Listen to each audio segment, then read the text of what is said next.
G'day guys, it's time for our next video. This one's quite a long one, but after spending a week at Swim Cart, which was the last video that you saw, you would have noticed that we really did nothing much more than sit around and enjoy the sun and do a little bit of fishing and walk along the sand. It was an absolutely pristine place, but we moved on from there just over a week ago now, and we headed up towards up northeast towards Pedal Point at Cape Portland, and really remote out there. That was no reception. We were off the beaten track, really off the beaten track, but we saw lots of wombats. The place was full of wombats. We had wombats coming into our campsite, which there's touches on a little bit in this video, and then we, after a couple of nights of really heavy storms, we decided that we'd get out of there because it was so remote. We were concerned about being maybe locked in by water with some of the rivers we'd had to cross. But we made our way out and we're headed off to Scottsdale. We got to Scottsdale, which was a free camp, and pulled up and looked very promising. Yeah, it looked really good until we drove in and the caravan and the car sunk about 3 inches in the mud.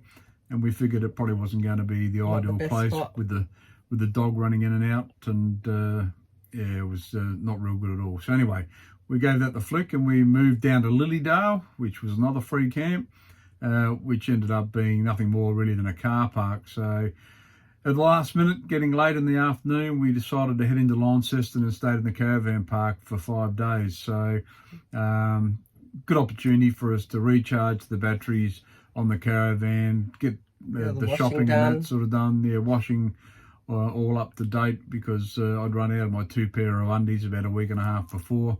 But yeah, we quite enjoyed Launceston. We haven't had a real good look around the town there yet, but we're waiting for Claire and Grant and the grandkids to come down before we have a bit more of a look there. But we cruised into Bridport to have a look at the world famous Bamboo Wood Golf Course.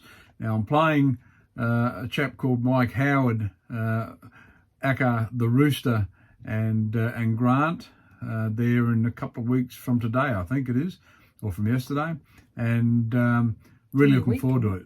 Is it a week? No, 2 weeks. 2 weeks. So it's it looks like it's a difficult course, so I think I've every chance to probably go around in par, to be perfectly honest with you.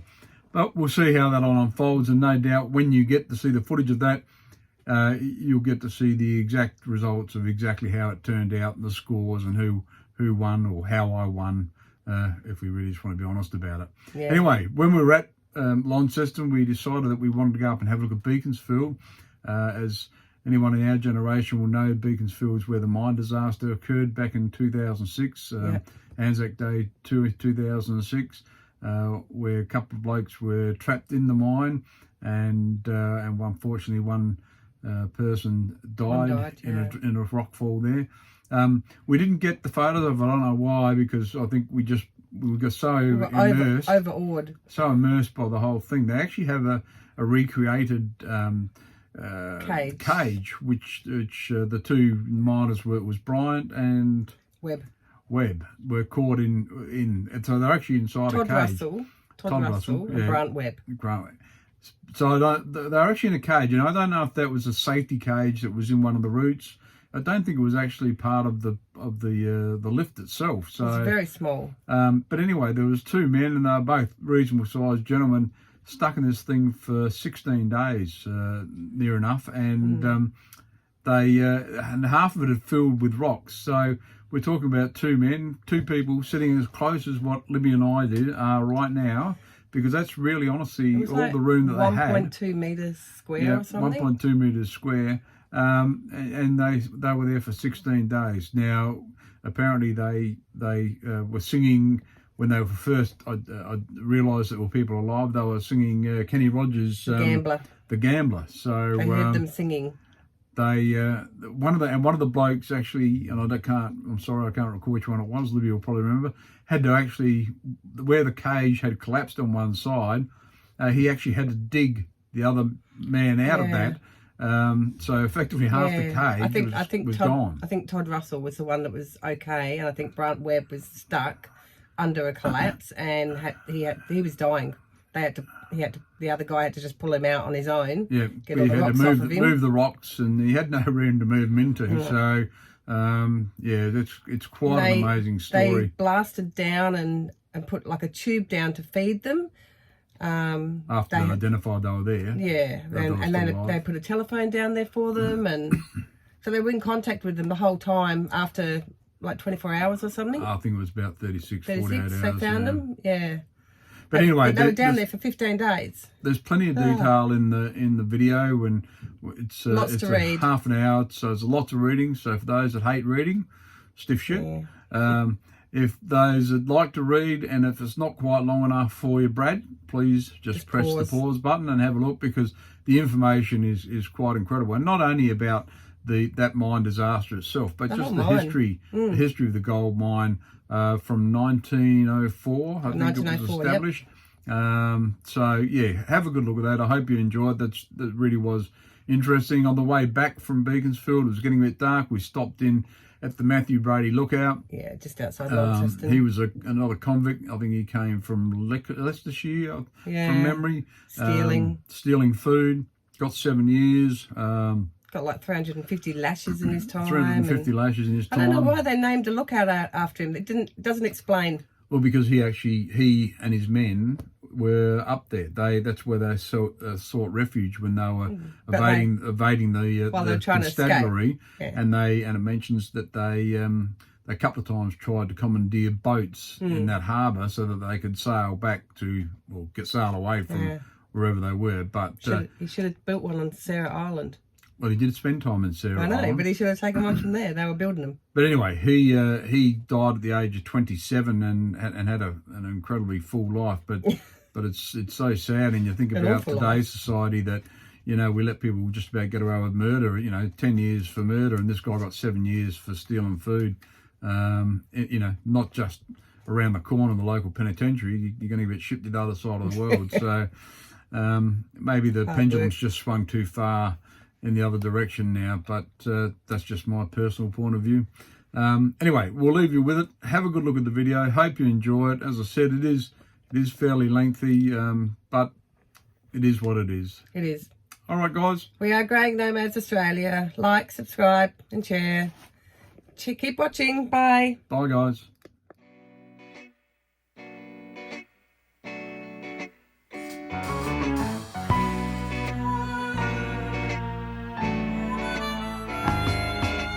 Blue skies smiling at me, nothing but blue skies do I see. Bluebirds singing a song, nothing but blue skies from now on. I never saw the sun shining so bright.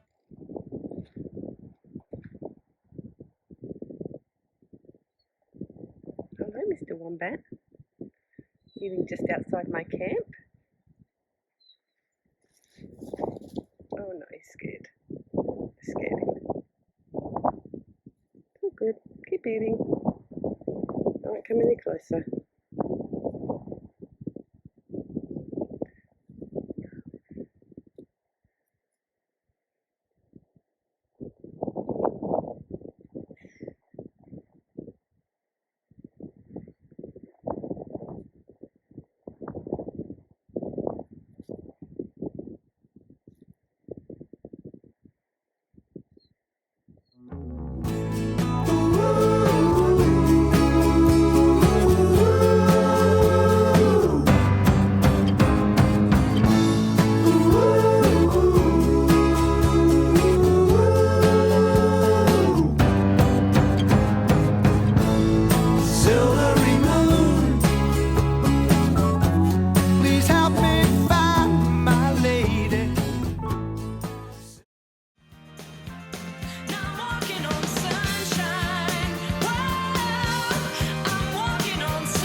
working class man.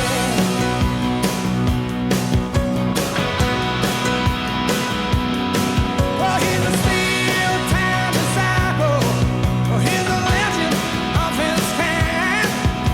He's running like a cycle across the wild Midwestern sky. Oh, he's a working class man. He believes in God and Elvis.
a place in the past we've been cast out of. Oh, now we're back in the fight. Now, Libby, you're meant to behave yourself here, okay? That says time for dinner. Yeah. We're back on the train. Oh, back on the chain gang.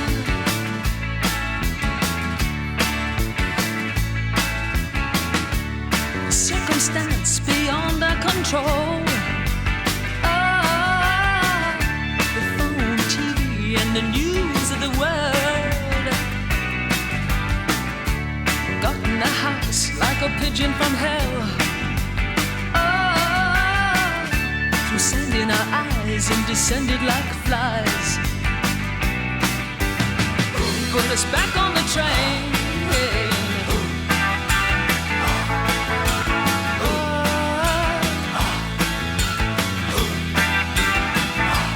Back on the chain gang.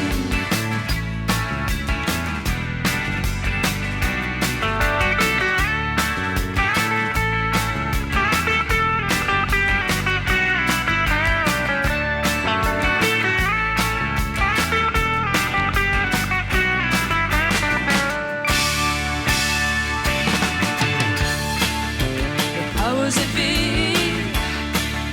they force us to live like we do. Bring me to my knees when I see what they've done to you.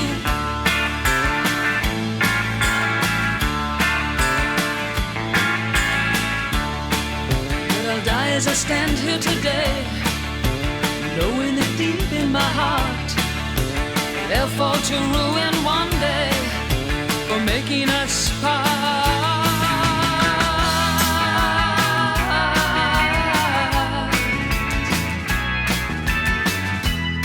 I found a picture of you. Ah, those were the happiest days of my life. Like a break in the battle was your part. In the wretched life of a lonely heart. Now we're back on the train. Oh, back on the chain gang.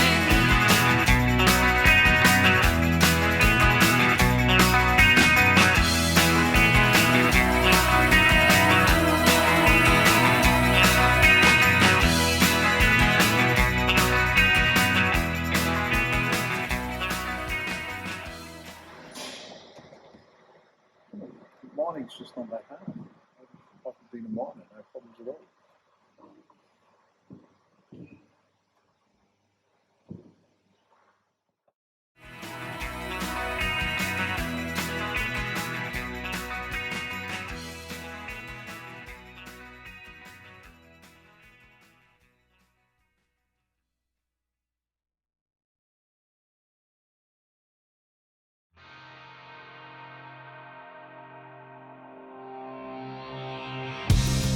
My best friend gave me the best advice.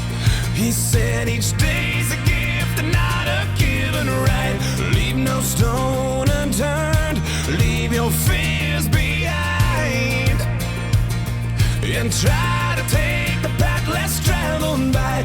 That first step you take is the longest stride. Doing good. And Jeffrey said, let there be water. There's going down into my gold thing there. I'm going to be rich out of this. You hope.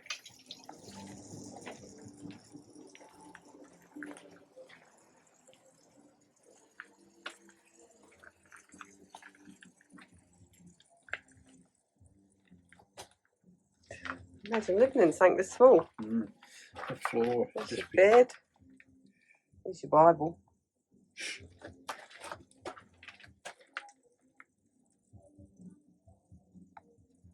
Home sweet home. If today was your last day and tomorrow was too late, could you say goodbye to yesterday? Or would you live each moment like your last? Leave old pictures in the past. Donate every dime you had. If today was your last day.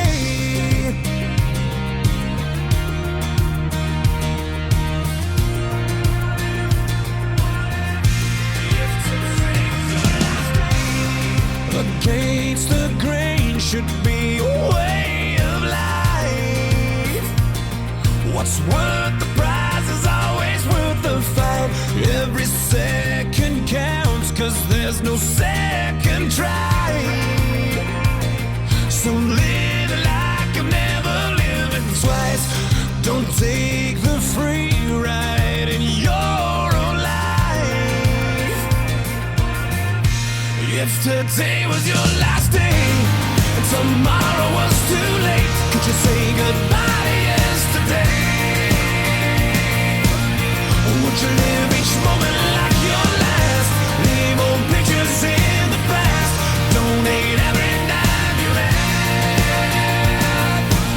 And would you call on friends you never seen? Reminisce on memories. Would you forgive your enemies?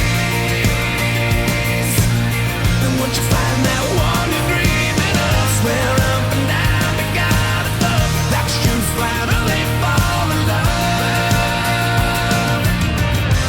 If today was your last day, if today was your last day, would you make your mark by mending a broken heart? You know it's never too late to shoot for the stars, regardless of who you are. So do whatever it takes, 'cause you can't rewind a moment in this life. Let nothing stand in your way, 'cause the hands of time are never on your side. If today was your last day and tomorrow was too late, could you say goodbye to yesterday? Or would you live each moment like your last? Leave old pictures in the past. Donate every dime you had. And would you call on friends you never seen? Reminisce on memories.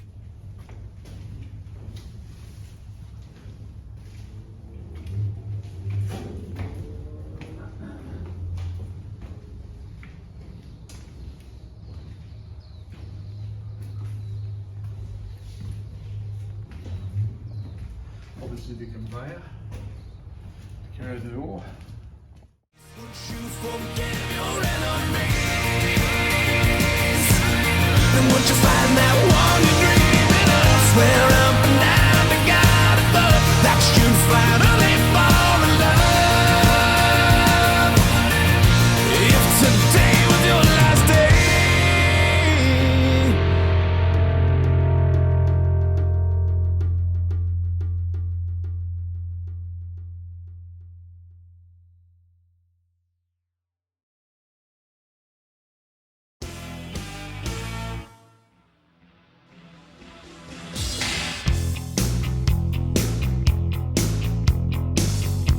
Out where the river broke, the bloodwood and the desert oak, holding wrecks and boiling diesels, steaming 45 degrees. The time has come to save fair's fair, to pay the rent, to pay our share. The time has come, a fact's a fact.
that she's back in the atmosphere with drops of Jupiter in her head.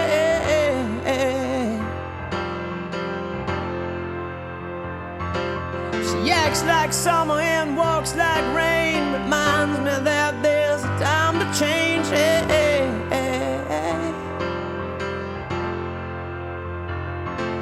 Since the return of her stay on the moon, she listens like spring and she talks like June.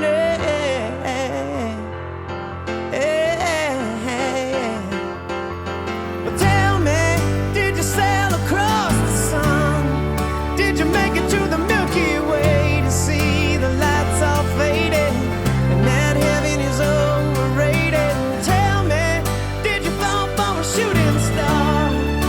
One without a permanent scar, and then you missed me while you were looking for yourself out there.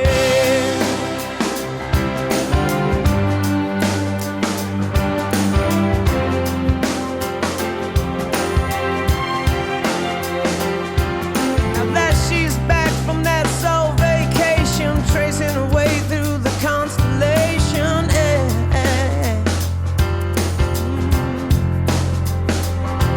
She checks out Mozart while she does Chavo, reminds me that there's room to grow.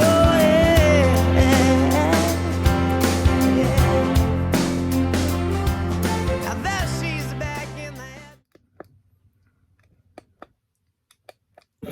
You're going to get this to fucking work one day, and it's just going to be like a miracle. It's not working.